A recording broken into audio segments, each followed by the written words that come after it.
Pessoal, como tomada de consciência, eu acho que é fundamental eu apresentar aqui para vocês um pouco aqui desse gráfico. Por mais que vocês já tenham visto em outro local, é importante aí que vocês tenham a ciência, né, daquilo que acontece no padrão mental da maior parte das pessoas que vão executar aí uma obra residencial.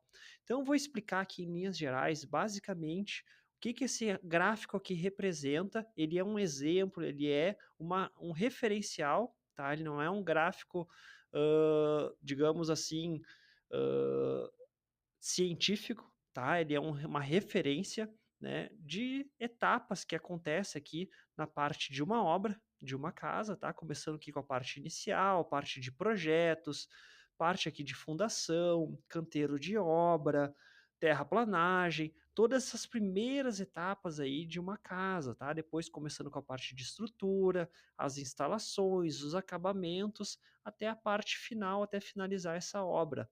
Então a gente tem aqui com a linha amarela, tá, o que seria, digamos, a expectativa de investimento, que normalmente é a expectativa do proprietário, de quem está investindo nessa obra. A linha vermelha, a gente tem aí o custo que normalmente acaba sumindo a obra, que é um custo no vermelho, né, que a obra acaba estourando, então a gente tem uma expectativa muito mais baixa de quanto vai gastar numa obra, quando na verdade ela acontece de uma forma natural, tá? Apenas porque a gente teve aí um primeiro conhecimento, um primeiro contato de custo de obra de forma errada, que muitas vezes é naquele sentido que eu digo que é na base de um chute. A gente procura um profissional da construção que dá um chute e a gente fica com aquele valor em mente, mas a gente não consegue contabilizar as diversas outras variáveis que o custo do metro quadrado não está incluindo. Então, por isso que a obra naturalmente acaba estourando. E pessoal, eu preciso dizer para vocês, tá, que a maior economia de uma obra, tá, não está em pesquisar preços, tá? A maior economia de uma obra não está em pesquisar preços. Por que que eu estou frisando nisso? Porque todo mundo vai lá, faz os seus projetos de casa e querem, daí na hora da obra, tá? Controlar tudo que vai ser gasto nessa obra, controlar toda a mão de obra, controlar todos os materiais, achando que por fazer milhões de pesquisas e orçamentos de custos de materiais vai conseguir segurar e frear o custo dessa obra, vai conseguir economizar, mas não é, tá? Na pesquisa de preços que está a maior economia da obra de vocês. Ela também está ali, tá? Mas nessa não é a maior economia, tá? A maior economia, ela vai acontecer junto com o projeto. É vocês tendo a real ciência das decisões de vocês e o quanto que isso impacta no custo financeiro da obra de vocês.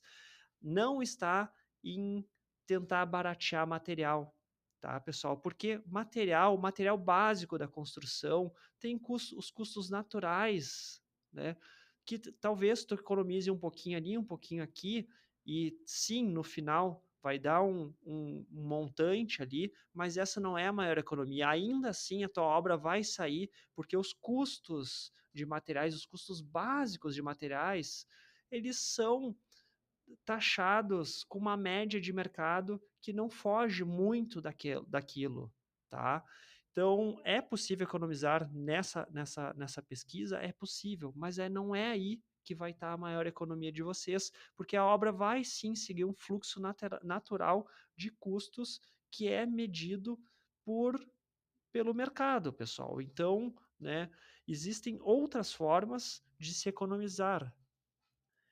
O que eu quero passar para vocês é que essa economia, ela vem antes mesmo do projeto, é vocês tendo a real noção de como as decisões de projeto de vocês é o que realmente faz a obra de vocês ser mais econômica. Vocês já ter a previsibilidade desses custos antes mesmo do projeto existir e vocês vão ver como isso é possível. Então, só para a gente voltar aqui um pouquinho para o nosso gráfico, pessoal, essas linhas que tem aqui, tá? A linha amarela é a linha que eu chamo de a linha A ilusão, que é a linha do proprietário, é a linha de quem está investindo, que a maior parte das obras começa com uma expectativa construída sobre estimativas simplistas. É confortável acreditar que a obra cabe no bolso até que ela comece. Então, sempre parece que cabe antes de começar a construir, né? Depois se vê que não é brincadeira, que obra não é brincadeira. Qualquer errinho de obra é 1.000, 2.000, 5.000 a mais num orçamento. Então, brincar com obra não é uma brincadeira barata, pessoal, tá? A linha vermelha é a linha que eu chamo da linha da realidade, que é uma obra aí sem planejamento, o investimento cresce de forma irregular e imprevisível, e é aqui que aparecem os estouros, retrabalhos e a frustração financeira, como também as dívidas inesperadas. E não somente essa linha vermelha, ela acontece sem planejamento. Muitas vezes a pessoa acha que está tendo planejamento por ter contratado um projeto e tudo mais, mas ele é um projeto que tem um planejamento simplesmente na base técnica, na base teórica e não na base financeira. A gente precisa ter um planejamento também na base financeira, que é quando a gente começa a ter aqui essa linha azul e a gente começa a trazer esse estouro do orçamento para algo realmente mais econômico, algo dentro da realidade e que vai trazer a linha amarela, que é a linha da expectativa de vocês, para a realidade real, tá? Porque a obra, ela não custa o dobro por acaso, tá? A obra ela já é aquele custo. Para tu construir, já existe um custo, só que a maior parte das pessoas acham que constrói por menos do que realmente é, tá? A gente tem então também aqui a linha azul, que é a linha do método CFC, que antes de qualquer traço de projeto, o CFC revela o custo real, identifica oportunidades de economia e estrutura um caminho seguro. O resultado é uma obra previsível, planejada e financeiramente responsável, tá? Então, pessoal, esse gráfico aqui, ele demonstra o custo real de uma obra que quase nunca segue a expectativa inicial do proprietário. O gráfico mostra de forma simples e visual como as obras evoluem financeiramente e por que tantas acabam custando muito mais do que o planejado, que é justamente isso que eu mencionei e relatei aqui para vocês, tá bem?